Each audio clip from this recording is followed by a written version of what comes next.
I saw Star Wars when I was 8, and that was it. I'm sorry, it's a cliche. Everyone saw Star Wars, and that made them want to make a movie. Prior to that, I wanted to be a comic book artist.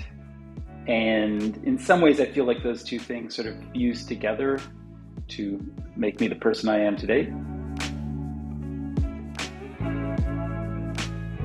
I honestly believe that there is a protein sequence for people who like horror films and science fiction movies, because from my earliest days, I was drawn to that. I think that fantasy was just this very alluring thing. It was much more exciting and intriguing than my daily reality. How I classify myself is somebody who works in the realm of, if you'll pardon the somewhat pretentious term, in the realm of the cinema fantastique. It's not necessarily horror, not necessarily science fiction, not necessarily fantasy, but I think in a space that is outside of the everyday, where things that don't exist in our world exist, are somehow very intriguing to me. Well, I knew Guillermo from a long time ago, and he at one point came to me with a script that he had that he wanted me to direct, which actually was a werewolf movie. And then one day out of the blue, I got a call from him and said, let's have lunch. So I went and had lunch with him. He said, I got good news and I got bad news for you. And which do you want first? And I said, well, give me the bad news. He said, you can't do the werewolf movie. I'm going to give it to another guy. And I said, okay.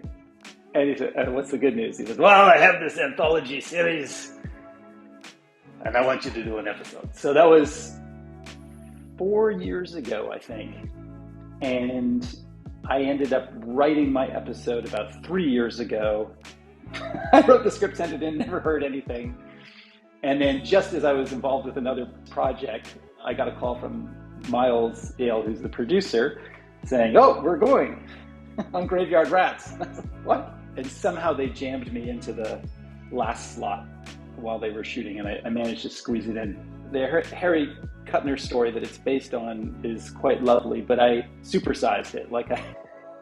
It was a little genteel, I thought, for a contemporary audience. I wanted it to be very dirty and gritty and gross, and I know Tamara very well because I directed, I think, 3 episodes of The Strain, and she was the production designer for that. And she is a lovely human being, first and foremost. And secondly, she runs the tightest art department I have ever worked with.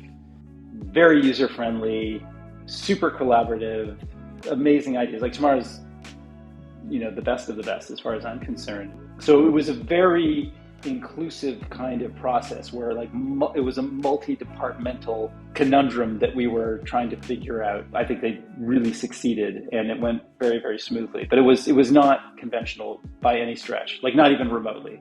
One of the things that was special about working on the show was the producers understood that what we were making were movies, not episodes of a TV show. And I'm sure everyone has its own needs and demands, and you couldn't put them into some kind of pattern for production. Each one had its sort of own way to be made. And in fact, I know Guillermo said, I feel like I just produced 8 movies. It was a magnificent experience from beginning to end, and working for Miles and Guillermo has always been a delight. And it doesn't get better.